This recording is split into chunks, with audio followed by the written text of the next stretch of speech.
Bharat Bright News, the English news channel, uncut and unrestricted. Namaskar, welcome to Bharat Bright News, the English news channel, uncut and unrestricted. World Environment Day was celebrated at Mrs. TGBS Girls High School in Amreli, district of Gujarat. As part of the celebration of Environment Day, a program was organized at Mrs. TGBS Girls High School on the importance of school cleanliness and hygiene.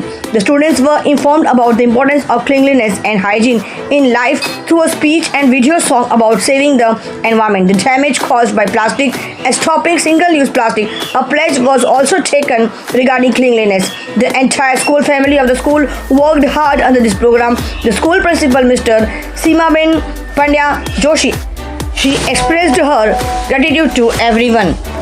Bharat Bright News report by Ghoriji, Chief Editor Seema Bhattacharya. निरोगी रेषा